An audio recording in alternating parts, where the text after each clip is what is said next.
Ladies and gentlemen, good afternoon. We're now basically going into practice this afternoon. You're going to be hearing, can anybody hear me? Can you hear me at the back?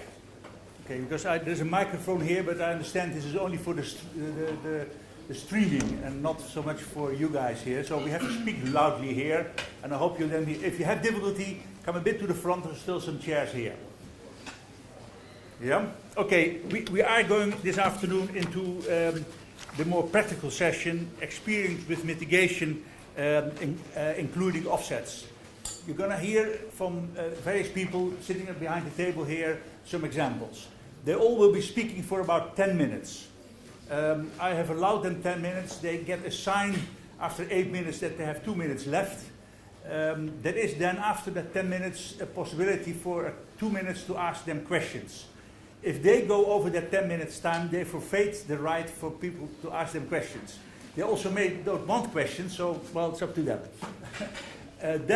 After that, the next person comes and speaks. Then we have about 4 people, a total of about 50-55 minutes speaking, and then for about 35 minutes we'll have questions to the floor, questions to each other. There will be rapporteurs of this session who will report out tomorrow. There will, and the basic aim of course, is that we keep on sharing the best practices on how we start implementing this whole process of, on one side, as you heard this morning, it's called no net loss, net gain, but the other side said it's called maintenance of natural capital. Of course, the definitions are not exactly the same, but people from the business side, and as some of you may know, I am from the business side. My name is Rijn Willems. I've been 38 years with the Royal Dutch Shell Company. After that, I've been senator in one of the parties in the Senate in the Netherlands. And I'm at this particular time chairman of this platform, BEE, of which you heard about this morning. So, that's the people around the table here. I will start introducing one by one the people here. Let me introduce them all, because that makes it easier for them to be followed up quickly, and then they don't need introductions each and everyone at the same time. The first people who will speak is Bryce Quinel and Fabien Quetier from Biopositive and Biotop. It's the first speakers. Can you both stand up or raise your hands so that people know who will be speaking? Those two guys will be speaking first. Then Amarije van Haase from Forest Trends. She is the scientist associated with the BBOP program. Amarije will be speaking next. Then John Pilgrim and Kina Murphy on the far left side for you will be speaking after that on a project on the Oyu Tolgor mine in Mongolia. And then last but not least, George Kelly will be speaking about 2 examples from the United States, from West Virginia and North Carolina. These are the people that will be sharing a project with you, and I'll give the floor to Bryce and Fabien. Thank you. You may want to stand here for the live stream. That may be easier. That's correct. Is it actually, the situation is we have this little device called a shotgun mic, which should be picking up the panel. We don't have the audience mic, so when we get to the question and answer from you guys, I'd ask someone on the panel or the chair to repeat the question so it does get picked up for the live stream. And then this is the machine. No, where's the machine to change the slides? Are we standing up or not? We might not have the answer. Who will be doing that? That's a pointer. So Darius, could you just sit and advance the slide on behalf of you? You have to ask for, you might not have a clicker. Oops. Sorry, second from the top.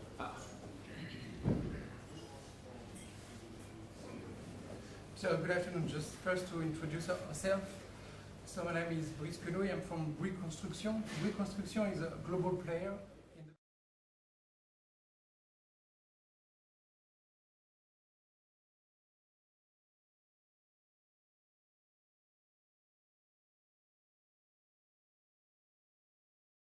on every continent and in over 80 countries. And Biodiversity is a recently created subsidiary of Reconstruction Group, entirely dedicated to environment. Can you hear it at the back? No? Then, Brice, is it possible for you to stand there? Yes. Yeah, that may be, then they see you and can read your lips as well at the same time. Okay. Correct? Sorry.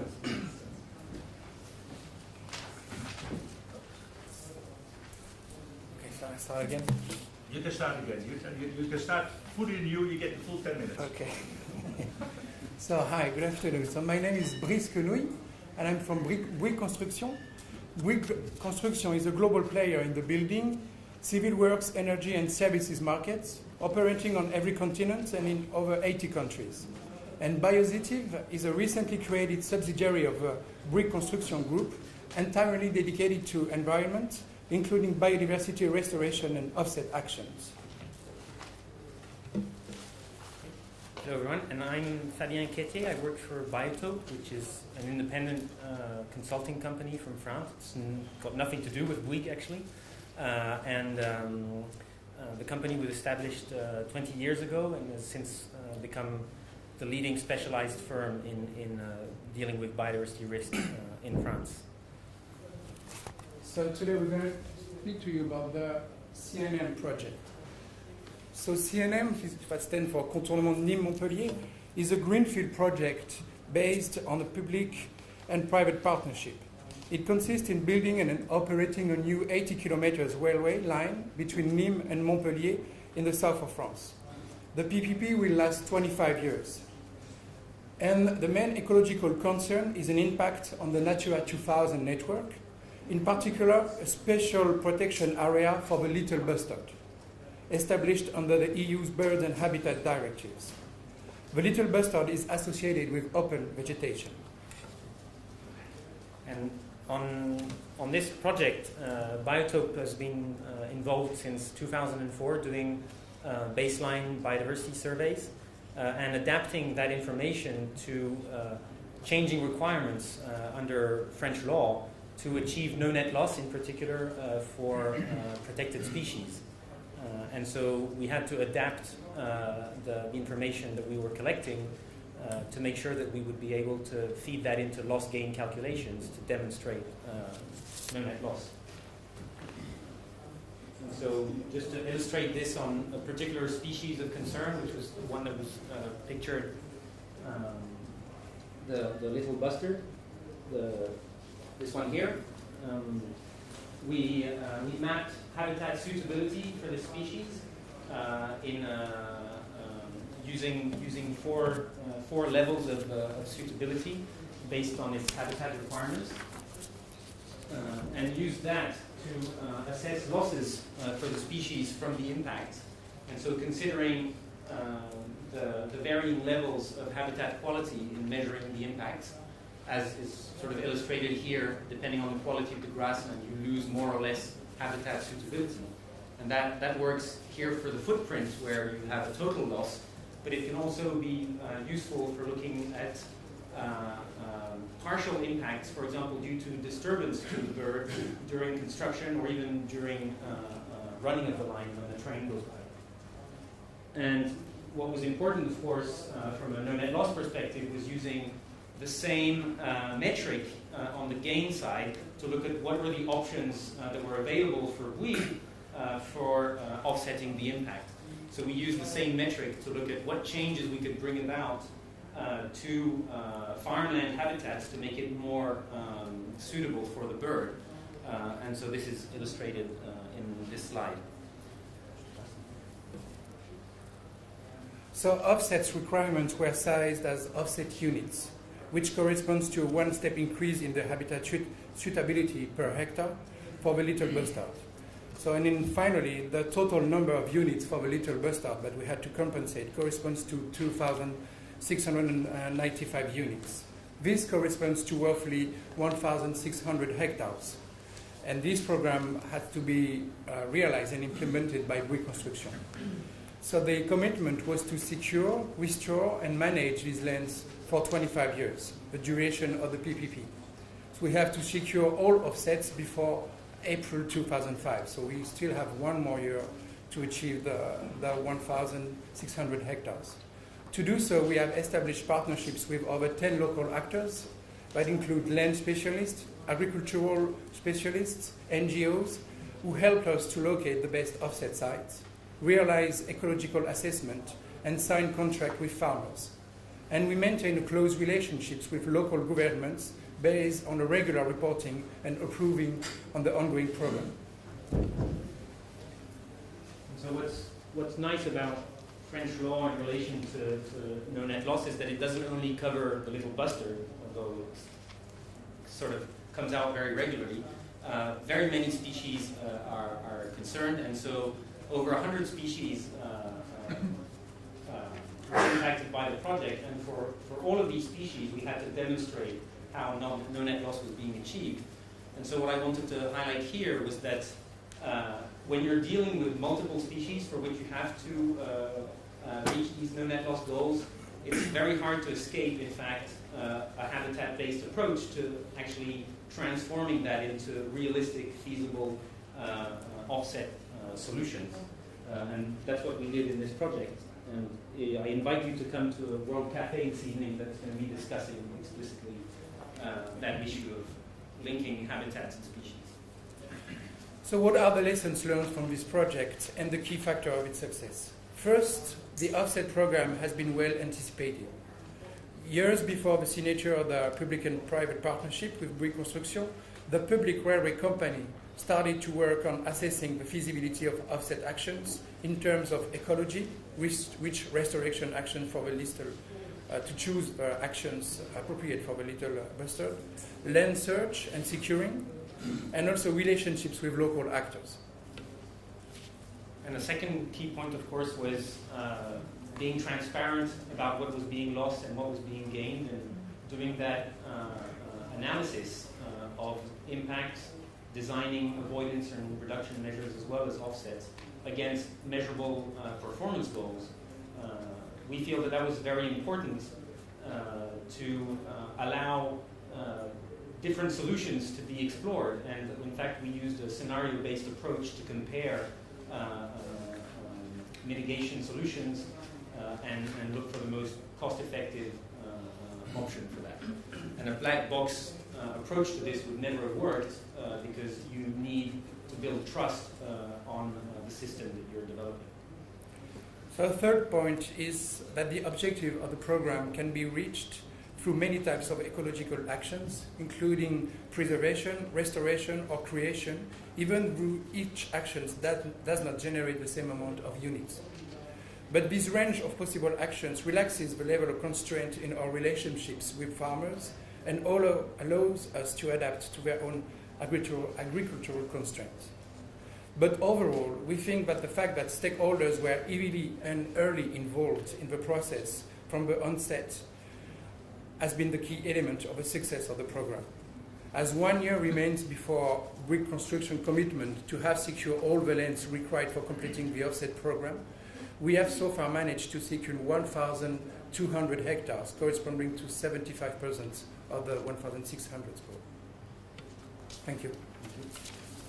All right. Please stand there. First, congratulations, you did it exactly on time, as if you had planned this. This is French accuracy, shall we say. Any questions to Fabien and Brice? Yep, go ahead. Did you take into account any metrics or multipliers in terms of frequency of time or frequency of space in those fusion populations, or pure habitat? So the question was whether or not we took into account time, and I'm interpreting that as time lags between impacts and sort of the achieving outcomes from the offsets. That's an interesting question. We certainly grappled with that, and I think there's at least two elements concerning this. The first key point, and Elise raised it, is that a part of the offsets were already implemented before work began. So that was, if you like, a time credit in terms of the biodiversity gains. It was also a proof of feasibility. That was very important. And then we grappled with a number of options in terms of dealing with time. One of them was being explicit about time, and so counting, if you like, in bustard days rather than bustered hectares.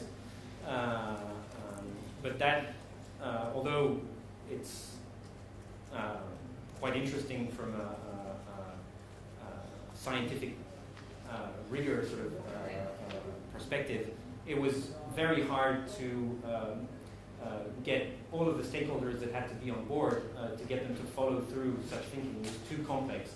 It was already really hard to think about habitat suitability rather than hectares of yes, no, this is busted habitat. So we sort of left that to the side and looked at multipliers for time lags and scheduling implementation as police outlined. Okay, next question there. Yeah. Can you speak loud? Yes.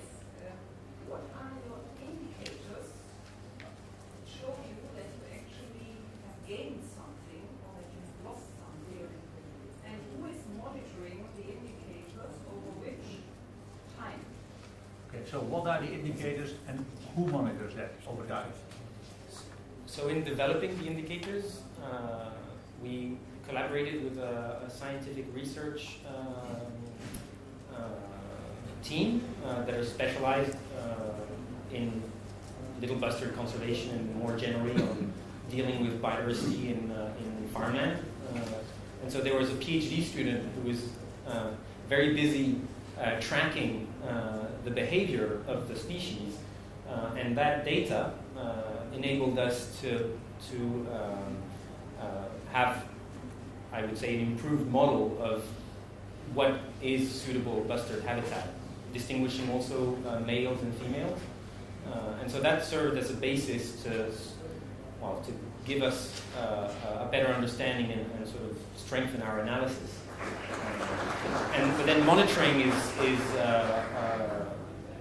so then the design is on habitat, and we're monitoring habitat and implementation of the offsets, but there's also monitoring of the species and the demographics of the species in the area. This is ongoing. And the gain, we measure the gain with using these metrics. If you start from these habitats, here you don't find any busted. Here you find that's the preferred habitat of the bird. So you give a score to this one, which is 0, and this one, this is 0.5, this one is 3, so you get 2.5. So we do that. So we have given a score to each habitat, and then depending on which compensation measure you implement, you get more or less number of units, and then you need more or less hectares. Okay, I'm going to allow one more question to the lady over there, and then if the other persons who still have questions in their mind, we still have half an hour afterwards, and we can go back to these slides and ask the same lady and gentleman questions afterwards. So for you, still the last question. There you go. Before we talked about win-win situation for biodiversity and business, so I was wondering, what is the win situation for your business? And speaking of that, if you would go to a next project and there would be no mandatory compensation, would you still aim for no net loss in the next project? Question clear? If it was not mandatory, we would have done no net loss. That's what you mean? Sorry? No, I was talking about what is the positive. I understand the positive for biodiversity, but what's the positive aspect of this project for your business? Because to encourage business to go for no net loss, it would be encouraging if there is also like a win situation for your business. So if it's about license to operate or stakeholder support or... I mean, there's two sides. First, in France, you can escape to this kind of approach. Could you repeat the question? And again, you're going to need to repeat any questions that come from the floor. They're not mics for the live streaming people. So could you just repeat when you... Okay, apart from the fact that this has had a benefit for, in the measurements shown, what is the positive effect for your business? Yeah? There are many aspects. Of course, there is a positive effect on the fact that as many constructors in France, we are dedicated to better understand our impact on biodiversity, and using this kind of approach, we're learning a lot from the ground. So that's one first thing. And the second thing is, all the people who are working on this project there are all getting sensitized to biodiversity. because what we're doing here is shared with all the workers, and in our relationships also with local actors. So that's a second social benefit. Okay, Brice, Fabien, many thanks. Thank you very much. Let's go to Amrei. The floor is yours. Thank you.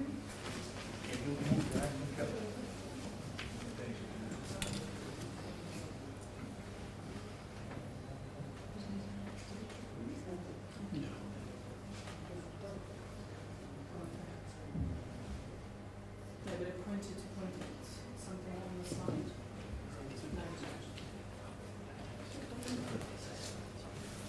Thank you, and it's a pleasure to be here. And what I'd like to do is share some of the work that I've been doing in the last 6 months or so, together with Susie Brownlee and Kerry Carter, with an aggregates company that's based in South Africa, AfriSam. It is, and you see a little bit of the lay of the land here. It's a project on the coast. You see the town in the background, and essentially the site in question is in the foreground. Just to give a bit of context, the project is a proposed limestone mining and cement processing plant. It's on the Saldanha Peninsula, which is about 150-200 kilometers from Cape Town, on the west coast of South Africa. The company is proposing a significant expansion of an existing quarry. It's a very small quarry at the moment that's just producing ag lime. And Saldanha has been designated by the government, identified as a development node for significant industrial development in the area. So that's the context. Just to show you a little bit on the map, essentially this is the coastline that we saw earlier. This is where the town is located. These are the proposed quarries, and this entire complex essentially is land owned by the company.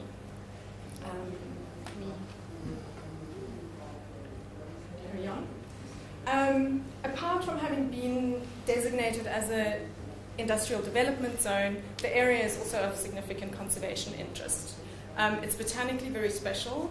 It's got a very interesting flora, limestone flora. You have granite vegetation, limestone vegetation, and dune strontiol vegetation coming together in a mosaic. And a lot of the species are of conservation concern because they are quite restricted in their distribution, as are the vegetation types. We're lucky in South Africa and in this area as well to have really good biodiversity data, spatial data, and systematic conservation planning that's been done for the area. And so, for example, we have these maps available of vegetation types or ecosystems for which we have established threat status. So we have something called ecosystem threat status. We have some species information that's been mapped, and we've done systematic conservation planning, which basically picks out what are the key areas that we want to conserve from a biodiversity perspective, as well as for ecological infrastructure. What's really important about this information is that it really sets the context for how we approach no net loss and biodiversity offsets in South Africa. We have a slightly different approach in that no net loss isn't viewed as a no net loss relative as a goal relative to residual impacts by individual projects, but instead we have our landscape level planning and conservation targets, which are defined for the different ecosystems, that essentially set the context for impact assessment, application of the mitigation hierarchy, and offset requirements, last but not least. And what this slide shows is basically how ecosystem threat status has been mapped across the country. Critically endangered, vulnerable, and least threatened are the categories that we use. And essentially, that informs how the mitigation hierarchy is to be applied. So it signals which areas to avoid, and in fact, critically endangered ecosystems are regarded as non-offsettable, with very few exceptions, such as if they are too small to be viable to be conserved. Essentially what the graph shows is that the more threatened an ecosystem becomes, the higher the offset requirement will be. Because the goal of the system in South Africa is for offsetting to contribute to conservation targets that have been set, as well as to ensure that no ecosystem becomes more threatened than endangered.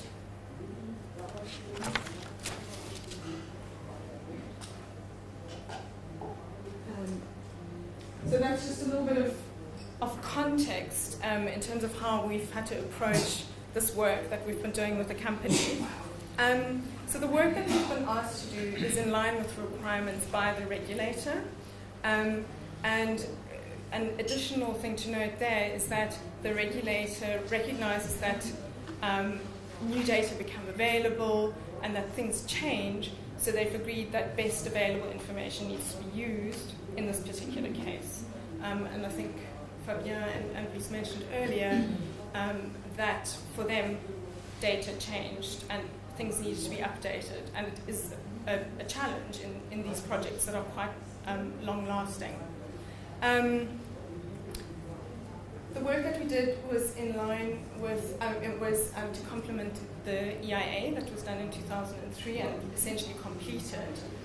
And we approached the offset work in two phases. The first phase was just a review of all the available information, the EIA, specialist studies, etc., to determine at the end of the day whether an offset would even be feasible for this particular project or not. And the kinds of questions that we addressed in our review were to look at, have alternatives been considered? Has the mitigation hierarchy been applied, and how? What's the risk of irreplaceable loss? What are the main threats in the area and trends to get an idea of whether there would even be additionality in having an offset proposed in the area? How's the stakeholder engagement been? We're now in the second phase, which is really to go into more detailed offset design and to provide specific recommendations for what an offset should entail. Briefly about the first phase of work, which we've just completed. The focus here was very much on the mitigation hierarchy. How has it been applied? Has it been applied, and how has it been applied? Secondly, we had to complement the baseline work. And that was so that we could draw some really good conclusions in terms of whether there would be irreplaceable impacts, whether limits might be breached, perhaps in terms of individual species, and whether an offset would even seem feasible in the bigger landscape context. And what was striking about this process was actually that the mitigation hierarchy was very hard to track, even though the EIA had been completed, and we assumed that the data would just be available for us to be able to understand what was avoided, how was minimization applied. We really had to go and investigate this ourselves and dig into the information. And what was interesting about that was that the company actually had undertaken lots and lots of redesigns of the project to limit impacts, to avoid impacts. All sorts of mitigation measures had been committed to already, such as hard surfacing roads to reduce dust impacts, etc. But none of it was systematically presented in a way so that we could really understand the scope and the adequacy of those mitigation measures. On this map, well, unfortunately it's actually quite low in resolution, but what it shows is, again, just the focus on the different properties. And here we have the proposed footprint of the limestone mining, and this area, the area to the east over there, and the area in the north up there are all part of the avoidance. So the company consistently reduced the footprint because of species impacts, alongside other issues that stakeholders brought up, such as visual impacts, etc. What's really important, and you can see that on that slide, is that those areas, and in particular Area A, is incredibly important for certain flora, for a few critically endangered species, for example, such as Bulbinella calcicola, Morea calcicola, which are really only known from those particular areas. And those kinds of decisions that had been taken in the EIA that hadn't been presented properly, but that had been taken, influence whether an offset or not is going to be feasible. And that's really what we wanted to establish up front before even going ahead with any further work. And based on this information, tracking the mitigation hierarchy, and looking at ecosystem threat status, which is shown here, and shows these ecosystems as designated as vulnerable that are affected, we concluded that an offset was feasible. And the work is ongoing, so we're in the second phase, so I don't have any sort of definite numbers to show you, but I think it's a space to be watched. And so last, I think I'm probably running out of time. Am I all right for time? You have just done your 10 minutes, so you're going to get up in the question time. Okay, I'm going to forfeit my questions. So I'd like to end just with some observations from this process, and it's not just on this, not just from this particular case, but also from other projects that we've worked on. One of the observations is that really greater rigor and quality and accountability is required in EIAs. And our experience, and I think Susie mentioned it this morning in the plenary, was that when offsets are involved, there is very often they seem to trigger that additional requirement for accountability and rigor. Why is that? It's because we ask that offsets are only understood and proposed within the mitigation hierarchy. It means we have to have an understanding of what mitigation measures, prior mitigation measures were proposed. It's also because of the quantification that's involved. If we don't know how far we are from actually making good for all the impacts, we don't know how good the mitigation measures that are proposed will actually be, and the offset actually forces us to engage with that.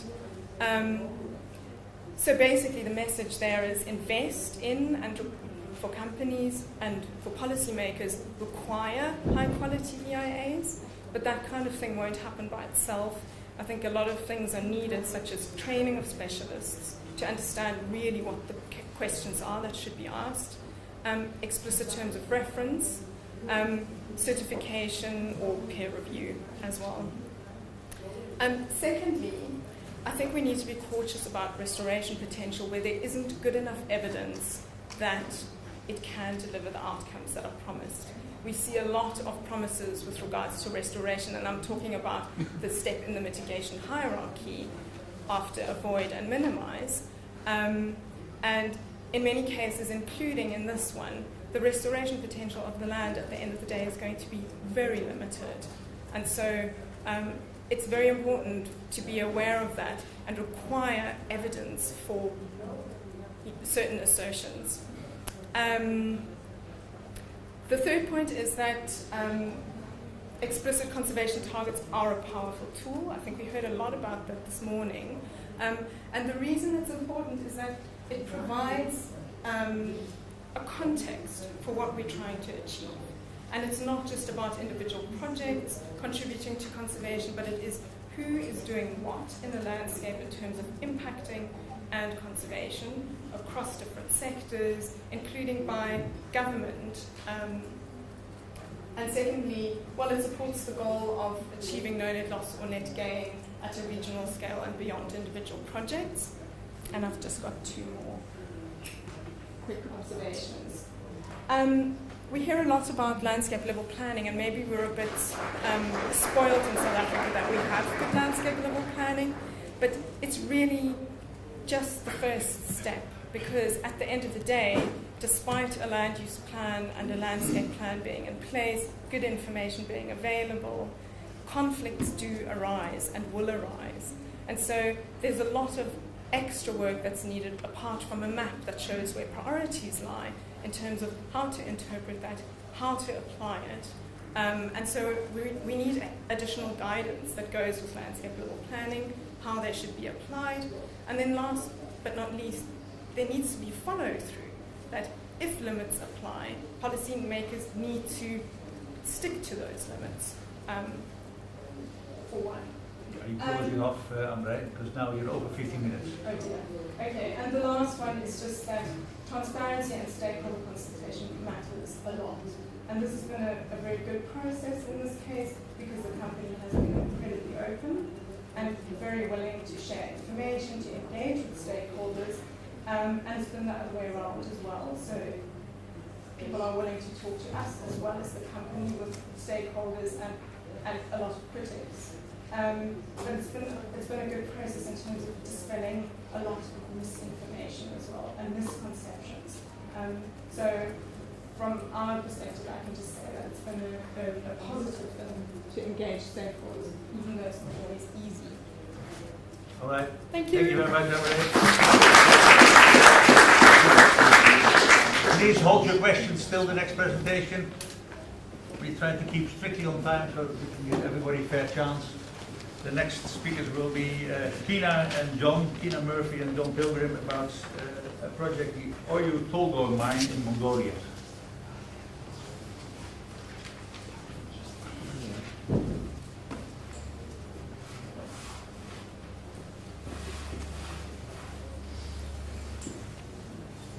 Hi everyone. I'm John Pilgrim from the Biodiversity Consultancy. I'm co-presenting with my colleague Kina Murphy from Wildlife Conservation Society. We work very closely together to support the Oyu-Tolgoi project in Mongolia. The web page on the front here, very nice and short and easy to remember, ot.mn/en for English. Gives a lot more information on the project background and various documents related to how the project is aiming to achieve no net loss and comply with Performance Standard 6. So I'm going to skim over those things fairly quickly in order that Kina can give a bit more information on monitoring for the project. That's an aspect we thought wasn't going to be covered particularly well during this session, so it's something we wanted to focus on. So I'm going to skim over the rest of the project background. What are we basically talking about here? This is a very large copper mine in the south of Mongolia, in the Gobi Desert. Initially started developing by Ivanhoe Mines in the early 2000s. Things changed considerably when Rio Tinto came on board and actually took over running of the mine in about 2012. And what are the drivers here for good biodiversity management? Obviously you have the commitments to government under legislation, but in addition here, Rio Tinto has a goal of net positive impact on biodiversity.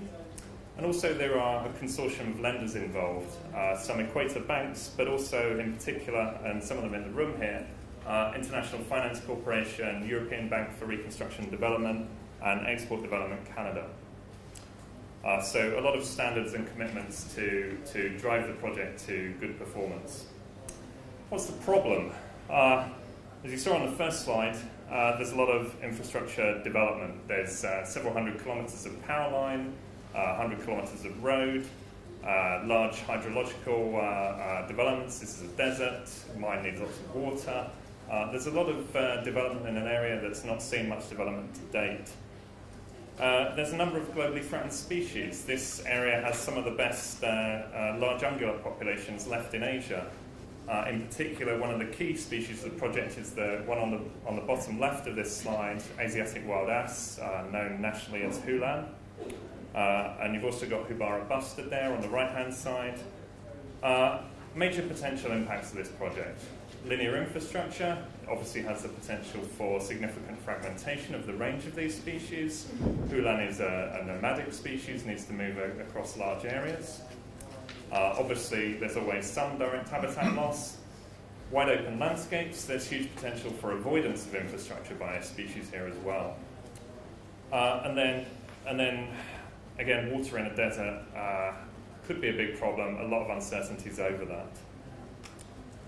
What's being done about this? unfortunately, a lot of the early avoidance opportunities were missed. So there's been a lot more emphasis on the latter stages of mitigation.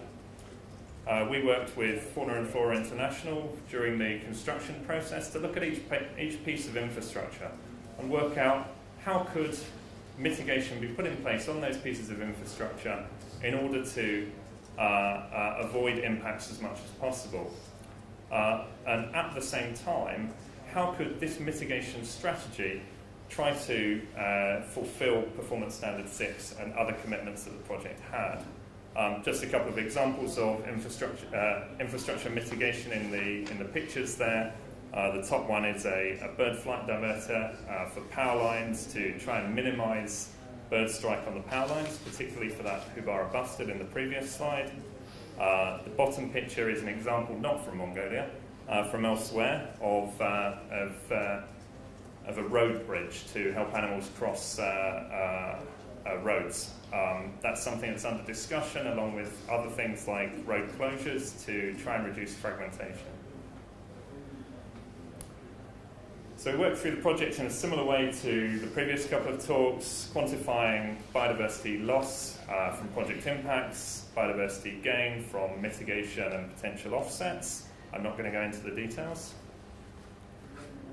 What we learned from all those calculations was that the limited avoidance that had been taken by the project meant that impacts could potentially be quite large. There's a lot of uncertainty at the moment, there's a lot of open questions, but potentially impacts from this project could be quite large, which means residual impacts could be quite large, which means offsets might need to be quite large. It's important, it's something that I haven't seen come up much so far during this meeting. Offsets don't just need to be the same size as impacts. You can't always get a large gain in the areas you're trying to offset. So offsets often need to be much bigger than the areas that are impacted. And potentially here we're looking at a very substantial area of southern Mongolia in which actions such as anti-poaching activities or rangeland management might need to be undertaken in order to obtain offset gains. So that's all under discussion at the moment.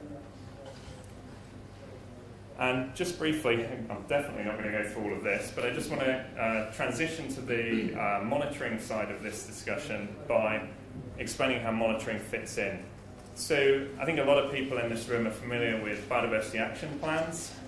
In this particular case, Oyo calls theirs a biodiversity management plan. The key indicators for success in that biodiversity management plan that will be looked at each year are drawn from the biodiversity monitoring plan. So we're not just looking at process indicators of what did we do, but also biodiversity indicators of how successful have we been with our mitigation. And another two key things I want to highlight with that one are the offset pilots. We don't really know how much we can gain from offsets at the moment. So the offset pilots will inform the monitoring plan, which will then inform the biodiversity management plan. Yeah, and I'm going to hand it over to Keynote.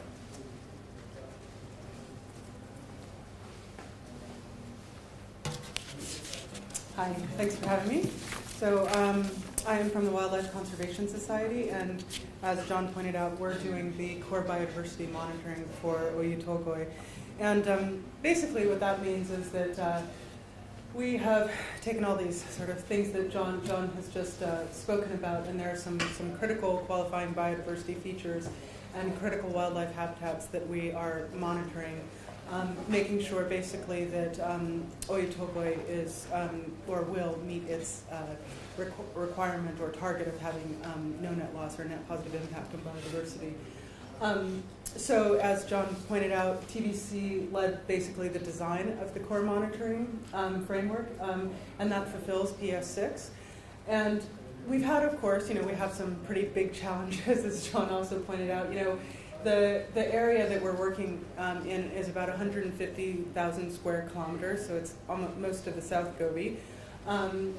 It's a really unpredictable landscape, and the biodiversity is actually very unpredictable. They're very nomadic, and so there's really no, we can't sort of come up with very clear, so say like wildlife movement patterns and things like that to say mitigate against roads and railways and things like that. there's a huge diversity of partnerships at work here. We're working with a lot of Mongolian organizations. Of course, there's the government, there's TBC, there's the lender. So it's a huge partnership, which it's a very fun project, but it's also very challenging. So basically, how we go about our monitoring is that we set up basically a set of indicators. So we have pressure, state, and response indicators. And our pressure indicators basically tell us, so what pressure are we putting on, say, a specific species, and where is that coming from? So say like for Hulan, which is the wild ass, our pressure indicator might be poaching, the amount of poaching that is occurring within the South Gobi region, and that's also something very hard to monitor. And we've been playing with how to do that, actually. And then a state indicator would be, like, what is the population of Hulan in the South Gobi right now? And so we have Hulan collared. We've been doing ground-based ungulate surveys, things like that, in order to get at our state indicator. And then we have our response indicators, and that means something that's a little bit different than what it normally means in ecology. But basically, it's how Oyu-Tolgoi is actually responding to this threat. So what are they doing about it? And then we monitor whether or not they're actually doing it. And then we're trying to set thresholds. We haven't actually been successful in setting specific thresholds just yet because we are just going into the second year of our monitoring. So we're about a quarter of the way through our second year of monitoring. And we've realized that we can't really set thresholds until we know exactly what our baseline is. And like John said, in the beginning, there were some problems, of course, with collecting baseline data because first Ivanhoe owned the mine and then it was transferred to Rio Tinto, and Ivanhoe wasn't so much interested in doing baseline assessments. So we've been doing what we can, and so with thresholds, we basically what happens there is that, say, we would set the threshold that Hulan populations cannot go, say below 30,000 or something like that. That's sort of an arbitrary number right now. But and if they do go below that number, then that triggers some sort of response where we would do more mitigation or increase our offsets or something like that. So we have about 17 core biodiversity monitoring features that we're focusing on right now. And they're a bit aggregated right here, but some of them are species specific and have to do with just basically animals that are either threatened or endangered, or habitat that's critical to those to all species or those threatened and endangered species. So we're looking at the riverine elm and saxow community, which is very sparse and rare in the Gobi Desert. Not other places. There are some rare rock outcrop communities and rare plant communities. We're, of course, looking at rangeland quality, which is critical not only for wildlife, but also for people in the Gobi. We're looking at all of the ungulate species, basically, that exist in the Gobi, which includes the wild ass, the Hulan, Border gazelle, a whole bunch of them. We're doing ground-based ungulate surveys, aerial surveys, and collaring our animals and doing anti-poaching. So that's sort of the core and the biggest part of our project, maybe coupled with vegetation. And then we are looking at birds. So the short-toed snake eagle is very rare in the Gobi and not so rare other places. And of course, the hoopara bustard. And then Rio Tinto, of course, is doing a whole slew of monitoring as well. And that deals with just like, say, dust deposition, speed limits, how fast are drivers going? Are they going to be hitting wildlife when driving on the roads? They put bird diverters, they're doing rehabilitation work. So there's a huge monitoring project going on, and basically we're responsible for sort of integrating and bringing all of that data together and making sure that it's all on track and we're getting the answers that we want to get out of it. And as a whole, we do our monitoring. At the end of the monitoring season, we go through a whole lessons learned process to see, are we actually monitoring what we should be monitoring? Should we come up with different indicators? Are the thresholds actually accurate, or are they not accurate? Do we need to reassess what those thresholds are? Then we, of course, go through this whole adaptive management process where we implement our lessons learned. And then we have a whole capacity building plan around this as well, where we figure out, are we really analyzing our data right? Do people need to learn how to analyze data better? It's just a whole slew of things, questions. So some of the things I think that we've really learned are, basically when it comes to companies, I think it's really important that the companies remember that it's important to not only select indicators or species that are threatened and endangered, but it's also important to look at whole ecosystems and to figure out how we can get the most gains out of looking broadly at ecosystems. Also really important to have realistic expectations and know what your costs are and the challenges that you might come up against. This project, we thought, we have tons of money to do this. It's like, a $2 million a year project, but we always run into budget problems. And then, again, I think probably the biggest lesson learned that's come out of this, that it's really important that, governments align their mitigation and offset policies with those of the international lenders, so with, Performance Standard 6. And because otherwise, basically what happens is these companies will have to come up with 2 mitigation and offset strategies, which cost them, maybe twice as much money as they would have normally have to spend. So that's pretty important, and it's definitely a challenge in Mongolia right now.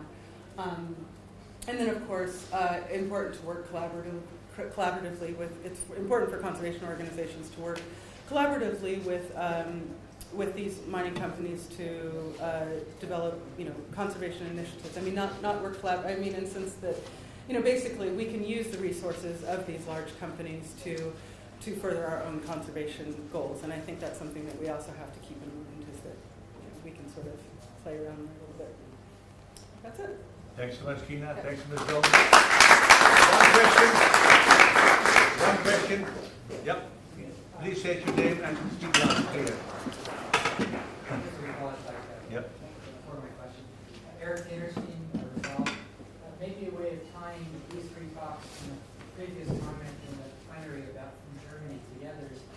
Something we haven't heard enough about in the sessions today that probably gives a lot of biodiversity specialists a moment of pause.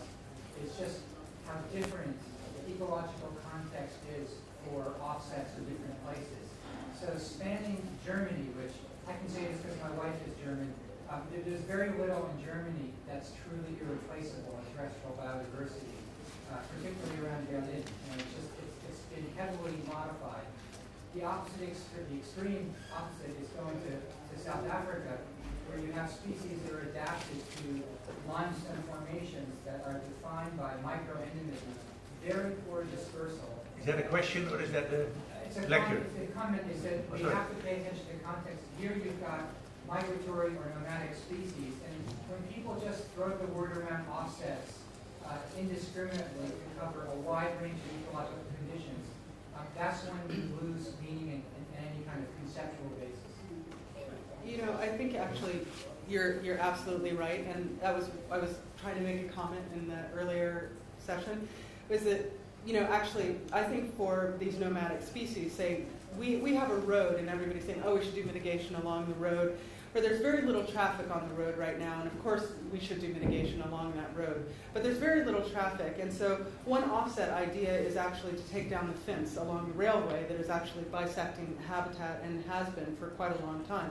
And I feel that we could get a lot more gains from taking down that railway than we could say, or taking down that fence, than we could necessarily get if we just put 2 underpasses or something like that on a road that has very little traffic right now. So it's just, I think we have to consider where we're actually working.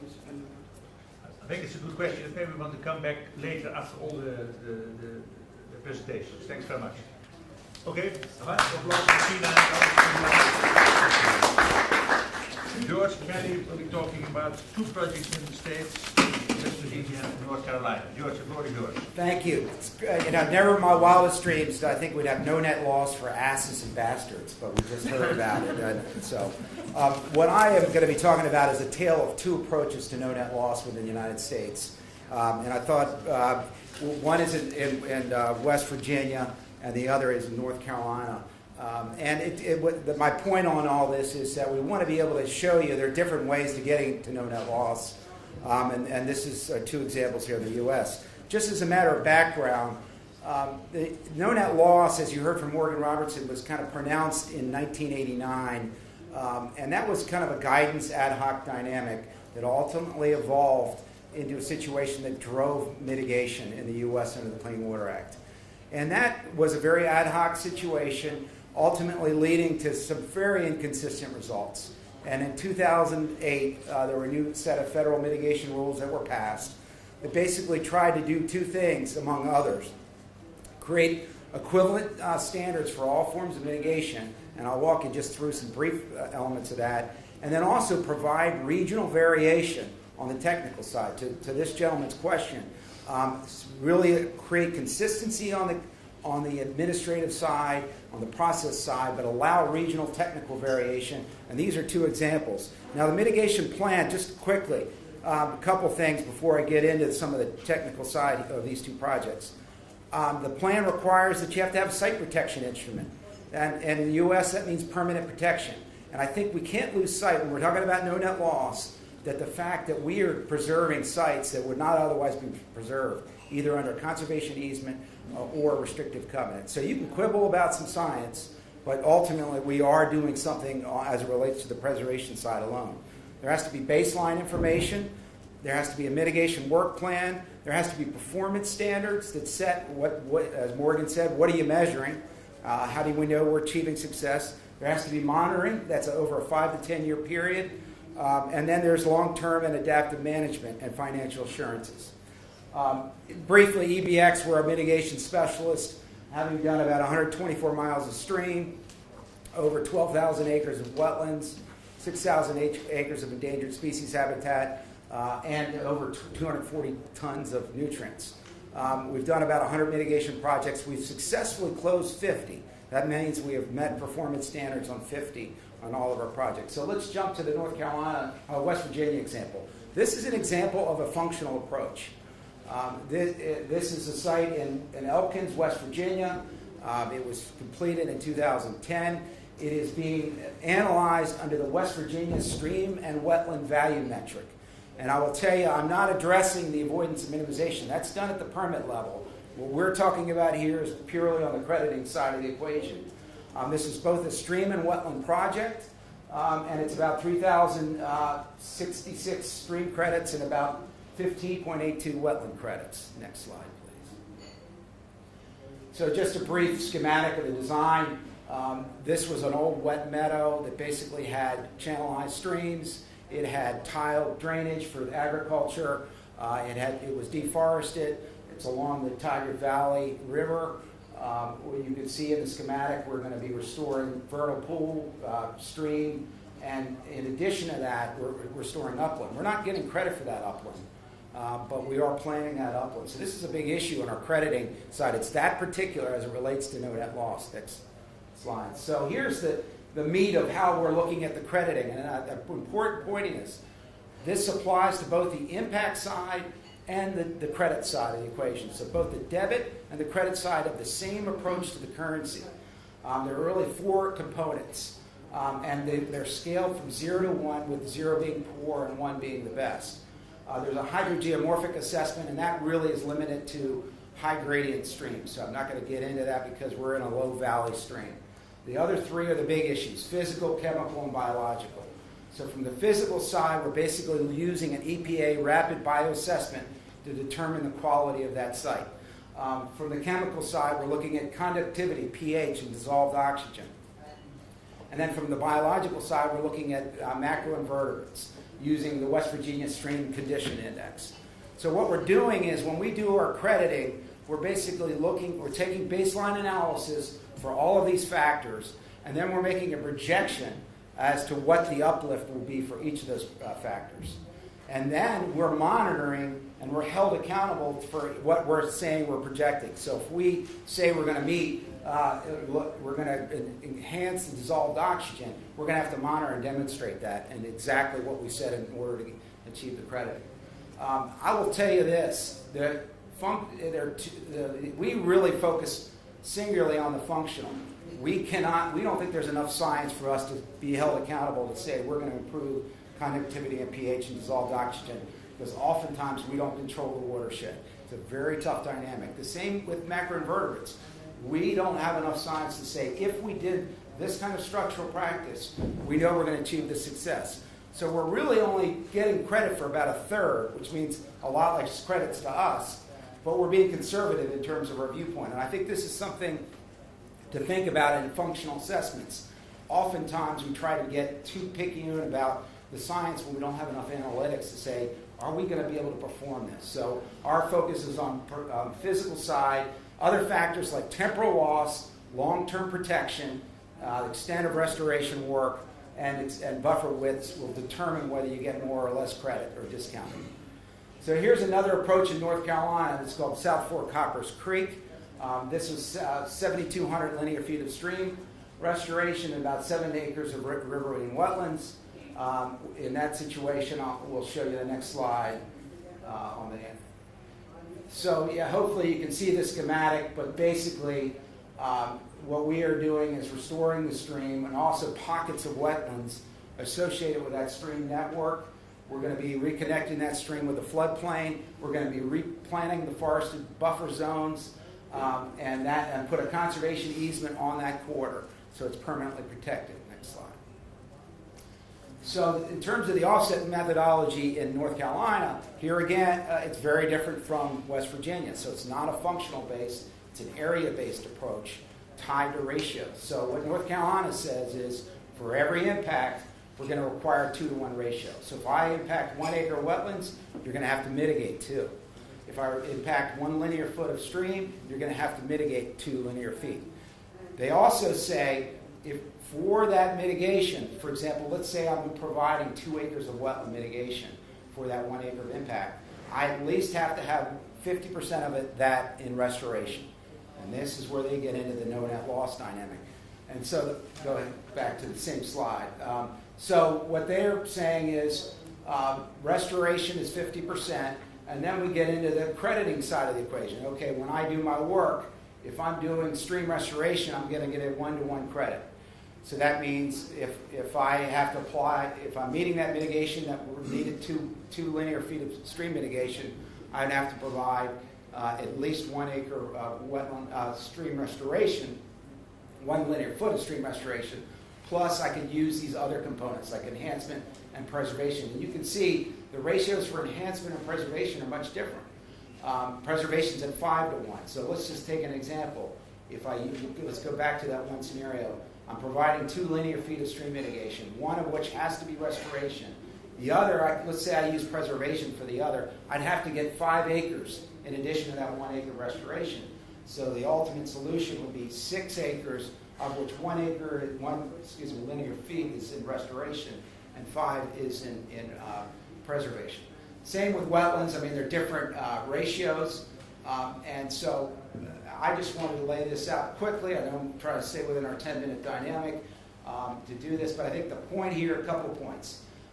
There are a lot of ways you can achieve no net loss, and I think it's very interesting when we look at the ratio side and we compare it to the functional approach. Oftentimes, the ratio side requires more mitigation than the functional. It's very interesting because a lot of our impacts that we've found are actually from degraded systems. The other thing is the currency has to be the same on the credit and the debiting side. You can't have something different. So it's very important that you have this application of consistency. And then the final point is this concept that this gentleman raised, which is we can have a uniform standard on process, what needs to be in those mitigation plans. But what we can do is allow technical regional variation depending on the regions we're in. And North Carolina and West Virginia are 2 good examples. So thank you very much. Thank you very much.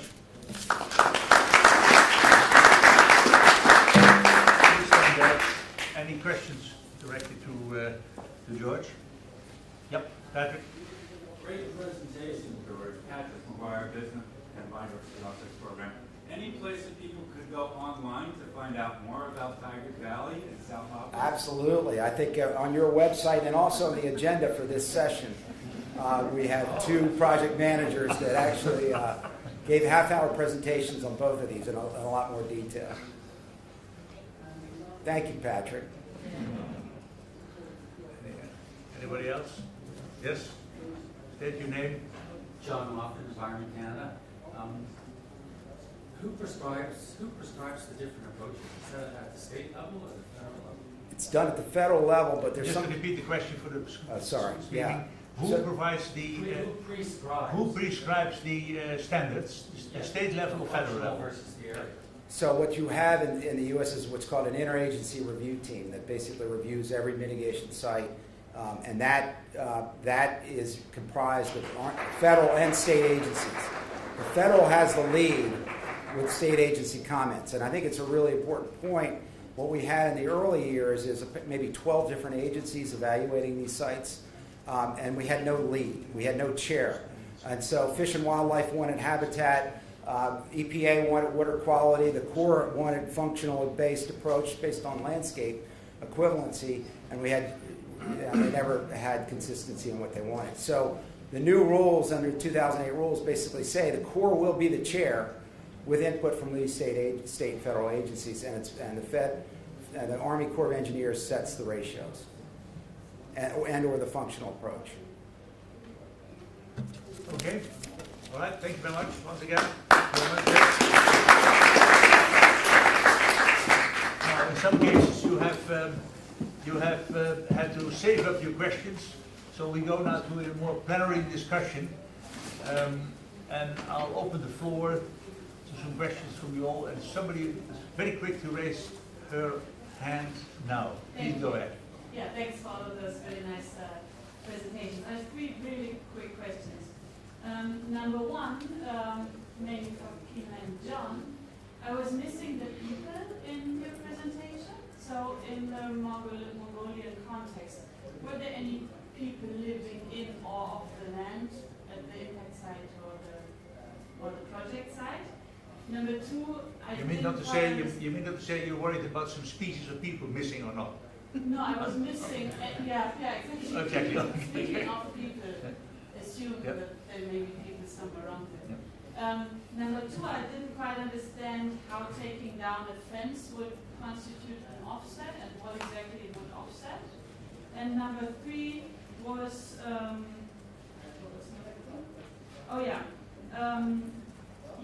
that was about the first presentation. You said that part of the offset was provided before the project took place. That makes me think that part wasn't provided before the offset, before the project took place. So where were the species supposed to go in the meanwhile? All right, thank you very much. Can you please start with the question of, I think on the last project, the question of the people. Well, maybe all of them can talk about that maybe. Was that taken into consideration, social aspect? Should we go like this? Yeah, where do you go? Should we start that one? Yeah, sure. Yeah, absolutely. Yeah, can't say everything in a 10-minute talk, but certainly there are people living in this area. Also, like the animals, traditionally nomadic. So it's a very complex situation. Fortunately, population densities aren't too high.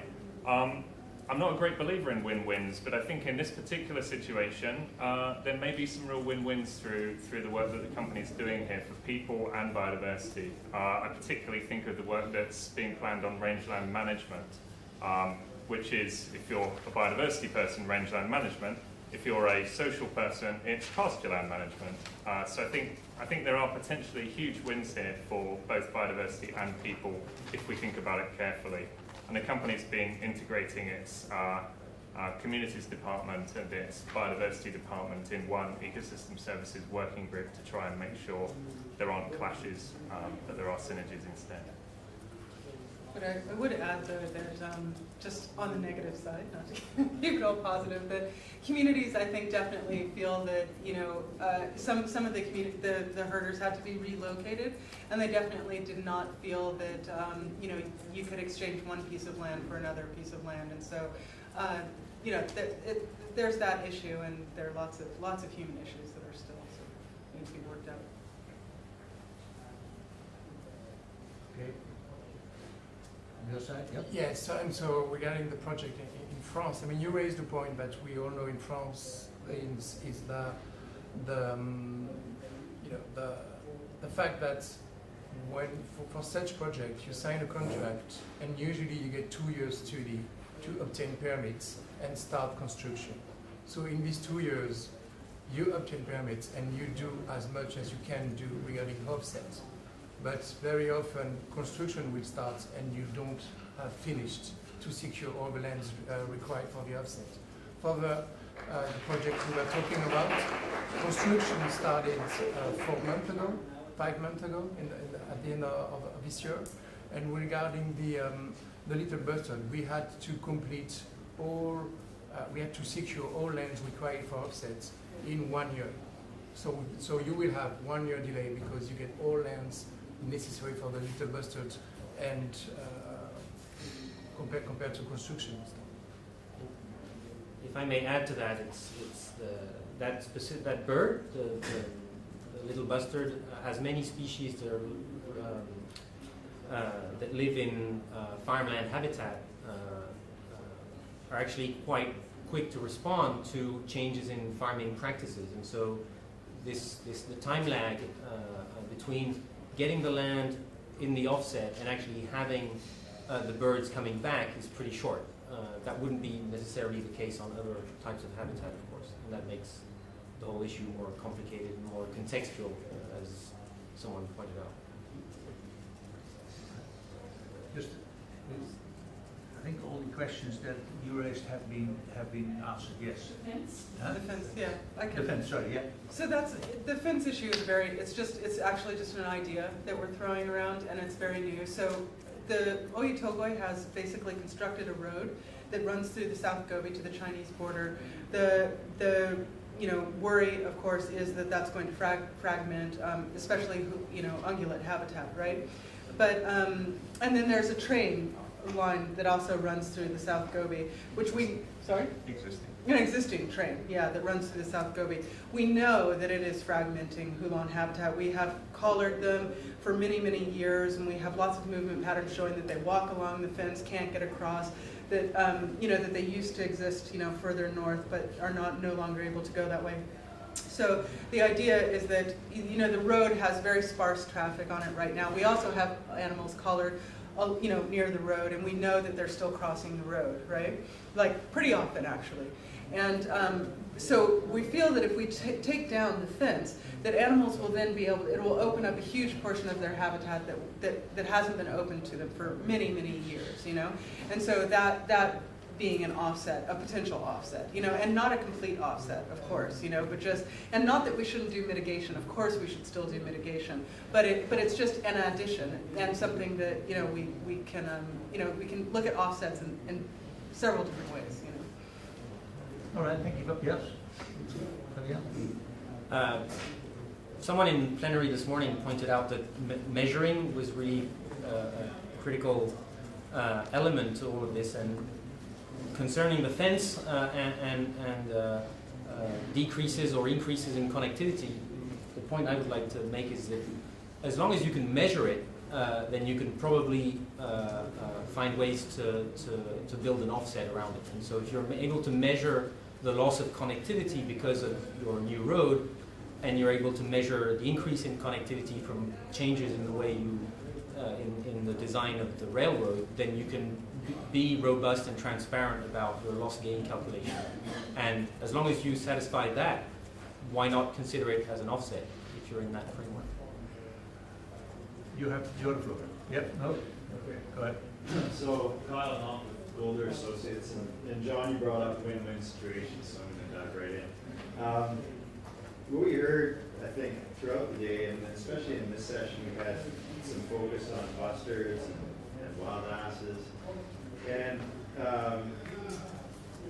I guess my question is, we talk about no net loss or net gain for biodiversity.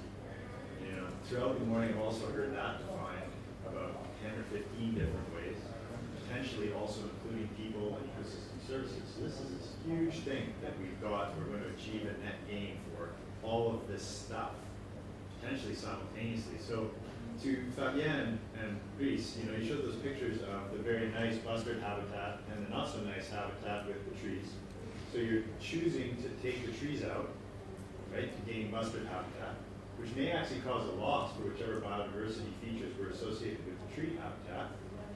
And then to John and Kina, on the ecosystem services side, we talked about the potential for some win-wins. We also talked about poaching controls and potentially different kinds of hunting controls to improve the situation for wild ass, which may affect an ecosystem service that those ungulates are currently providing to people. So I just wanted to put that out there. I guess my actual question is, how do we choose in those two situations? Yeah. So how do we choose the way to measure actually? How do we choose what our priorities are? Yeah, in but those okay. two situations? But may I add on to that, and that's to all the participants here, are there standardized ways now of measuring things? Or is the situation so unique per project that we have to measure things in a different way or use different methodologies? Related to the first question and this one. Yeah. So, excellent question.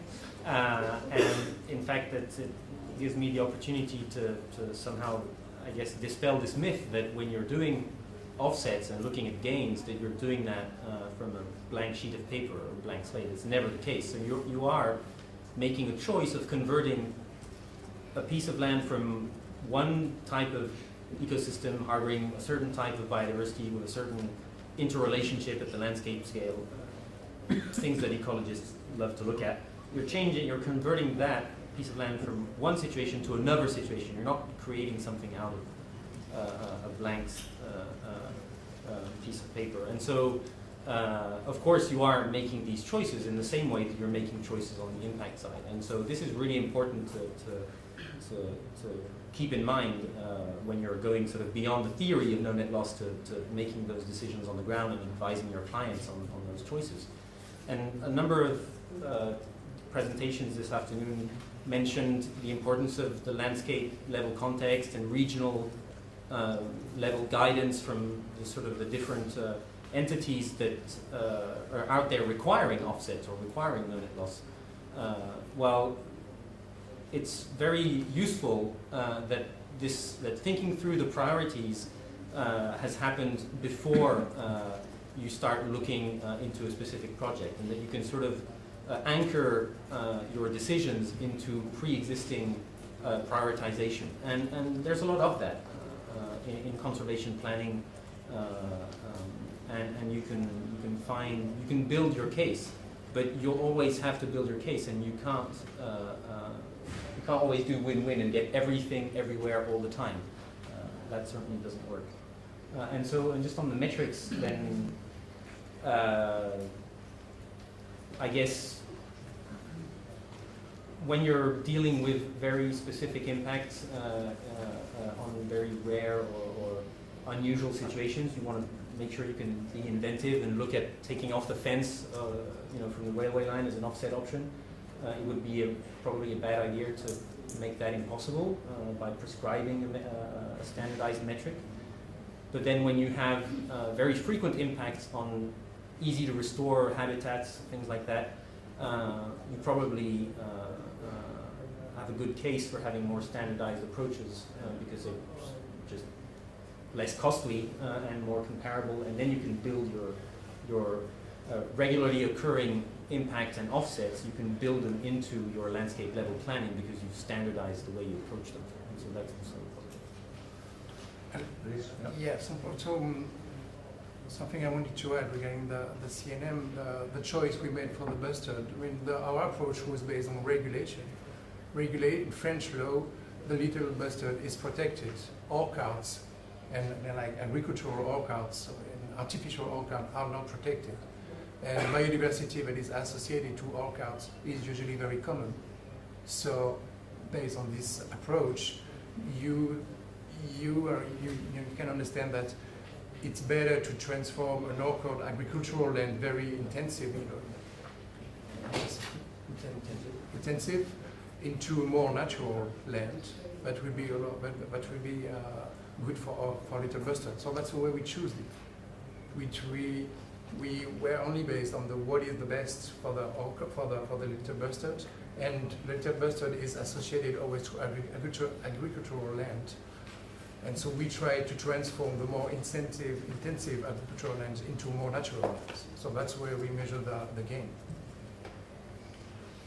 Yeah, I'll let Keynote talk specifically about poaching, but I just want to second Fabien's excellently made points there about needing to understand what you're aiming for in the first place, and you can't do that on a project-by-project level. So you have to draw from, preferably, government plans that reflect the desires of society more broadly. Systematic conservation plans, national biodiversity strategy and action plans, national threatened species and protected species lists. These are the kind of things that express what government and society is concerned about, and therefore what we need to have limits to loss on. I think Mongolian government, many developing governments recognise that there will be losses in biodiversity on the path to development, but that needs to be to a point, and that's what those plans need to outline. And that just sort of feeds really well into the anti-poaching issue.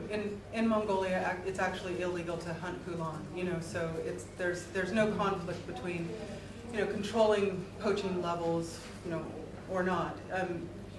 So that those are very well aligned. But I think you are absolutely right, and where we have come up against real issues is actually with rangeland management, because on the community side, the rangeland management, to them means rangeland improvement, and that means an increase in the number of animals that can actually use the land, which, and for us, an increase in livestock on the land means like a decrease in the number of wildlife that can, or the amount of wildlife that can use the land, and a reduction in rangeland quality.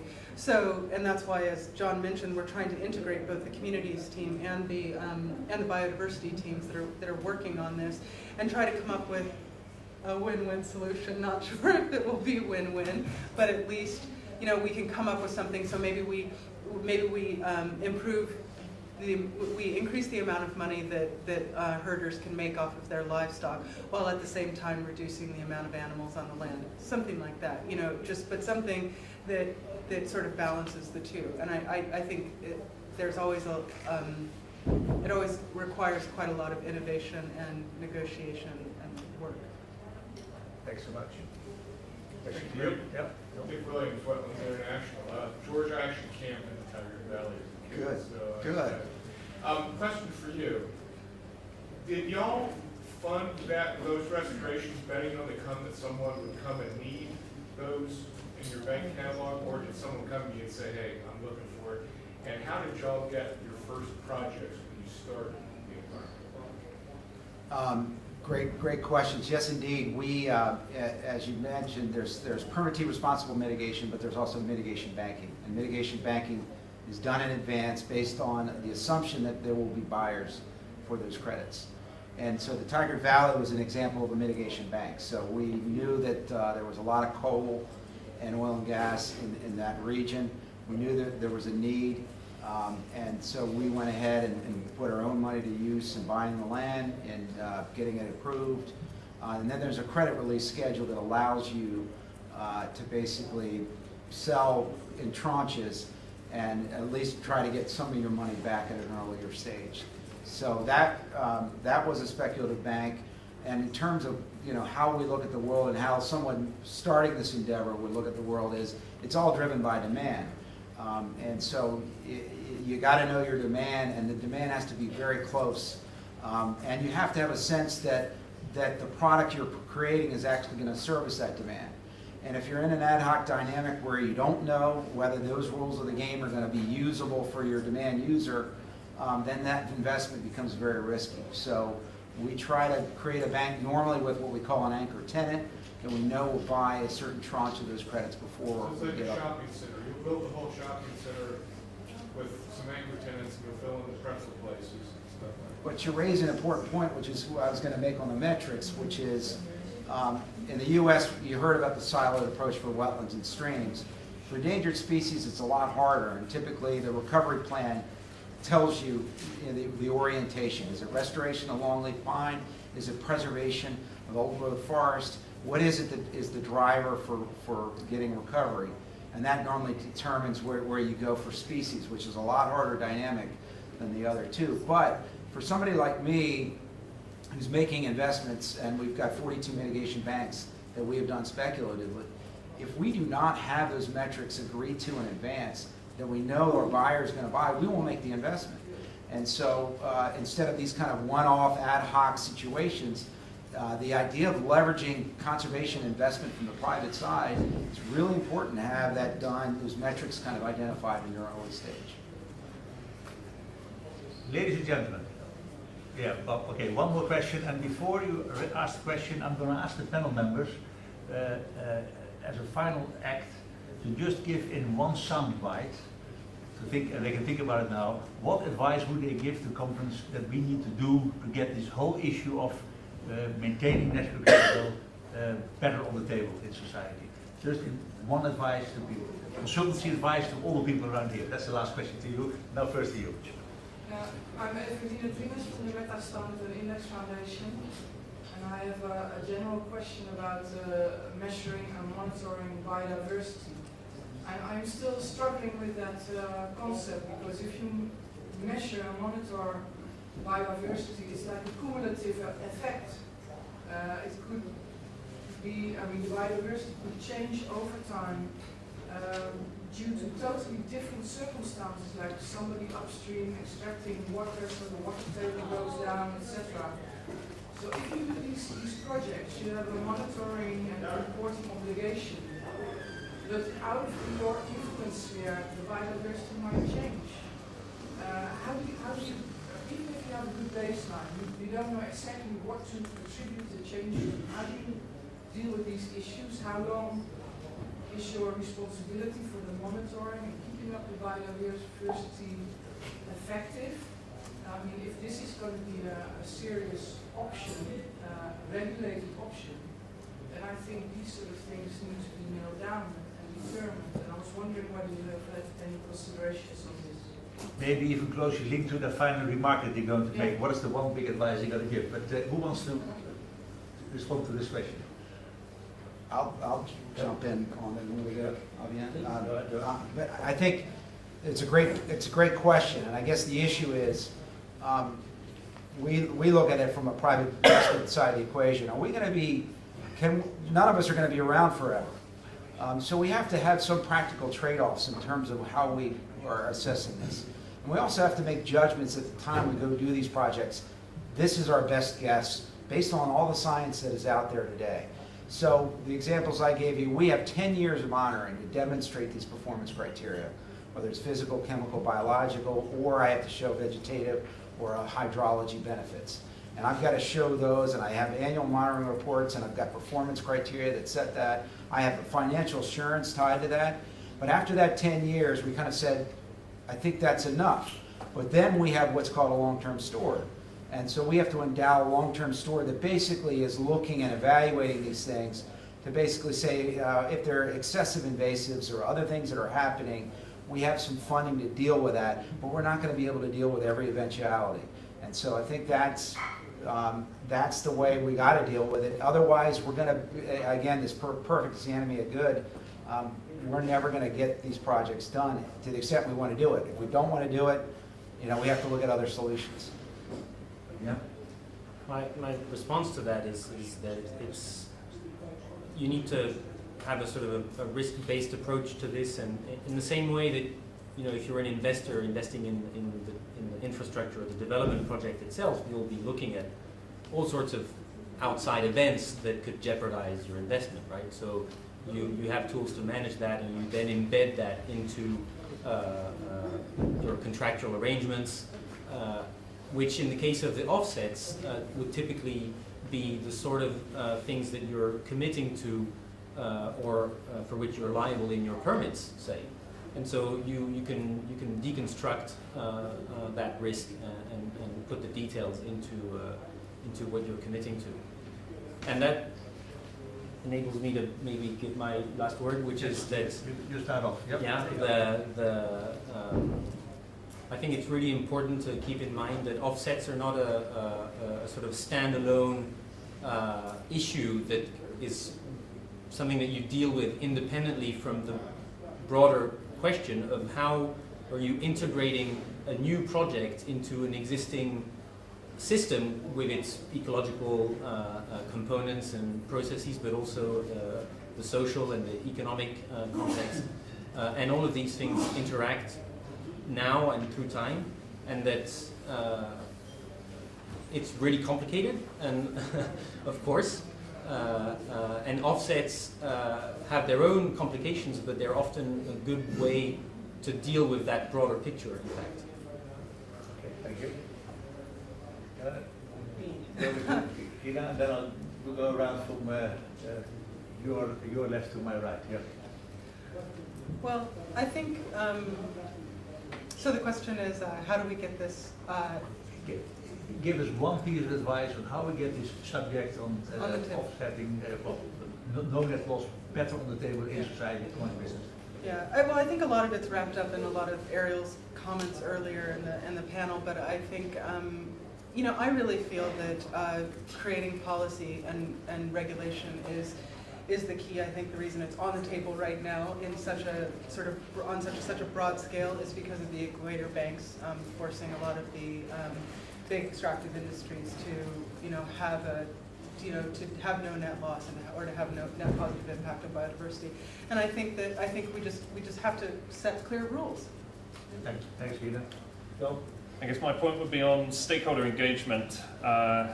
I'm in the Oyotogo project and other projects I've worked on, I've seen things progress when companies have talked to their critics. They're often quite surprised that their critics actually want to help them find solutions rather than just oppose the project. So engage your stakeholders, you may be surprised.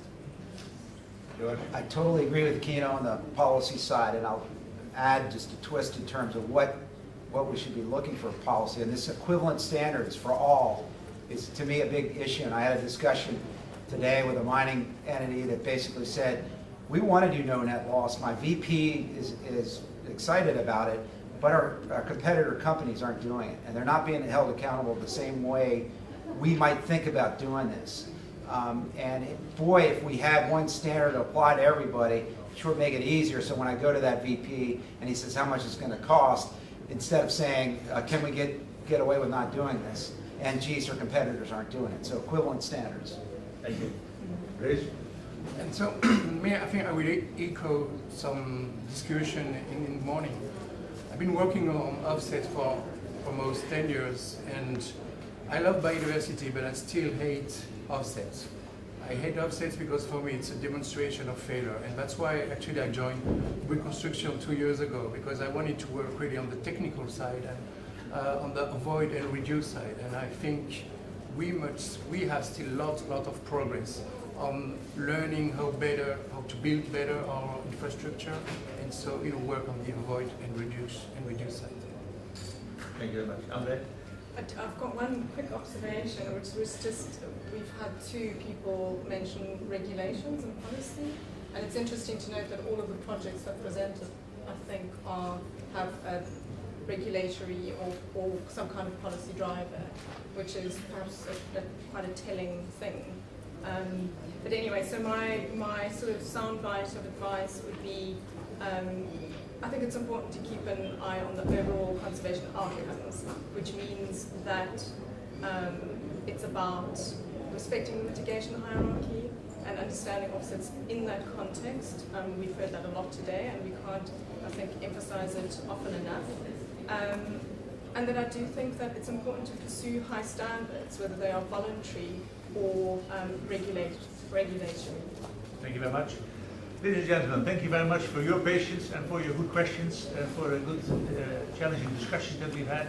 I'd like to thank the people behind the table here, Kina, John, George, Brice, Fabien and Amrei, and especially I have to say that Amrei and Fabien have been working hard here to prepare the report for tomorrow morning, so they've been double tasking this afternoon. Special thanks to all of them and to those two especially.